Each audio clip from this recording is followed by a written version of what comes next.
আসসালামু আলাইকুম। সুপ্রিয় দর্শকবৃন্দু, আপনারা আমার পিছনে যে গাছটি দেখতে পাচ্ছেন, এটি একটি বট গাছ। আসলে এটি কোনো সাধারণ বট গাছ নয়, এটি একটি ঐতিহাসিক বা ইতিহাস কালের সাক্ষী বট গাছ।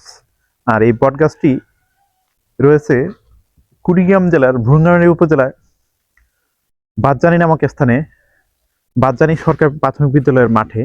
আর আমি এখানকার স্থানীয় একজনের সাথে কথা বলে জানতে পারলাম এই গাছটির বয়স আনুমানিক 200 বছরের উপরে।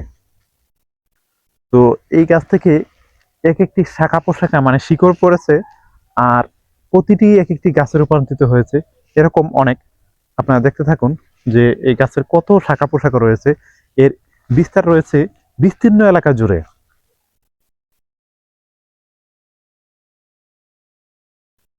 আপনারা দেখতেছেন কত অসংখ্য গাছ, মানে একটি গাছ থেকে এরকম ডাল বা শিকড় নেমে আসছে, প্রতিটাই এরকম গাছে রূপান্তরিত হয়েছে। দেখুন গাছগুলো, এটি মানে এরকম ছোট বড় মিডিয়াম অসংখ্য গাছ। আমি গাছের চতুর্পাশে ঘুরে ঘুরে আপনাদেরকে দেখাচ্ছি, দেখতে থাকুন আপনারা।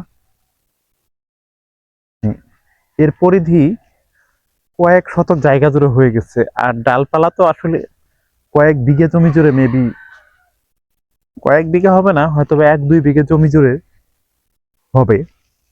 দেখেন, আমি কিন্তু এখনো গাছের চতুর্পাশে রাউন্ড দিয়েই যাচ্ছি, এখনো মানে গাছের গোড়া পুরোটা ঘোরা আমার শেষ হয়নি।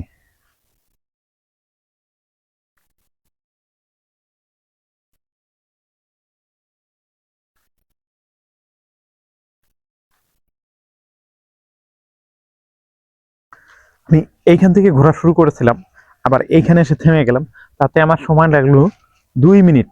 মানে তাহলে এই গাছের মানে গুড়িটা চতুর্পাশটা কত বড় হয়েছে আপনারা নিশ্চয়ই বুঝতে পারছেন। তো যদি আমার এই ভিডিওটি ভালো লাগে, অবশ্যই লাইক কমেন্টস করবেন এবং ভিডিওটি শেয়ার করবেন। ধন্যবাদ সবাইকে, ভালো থাকবেন।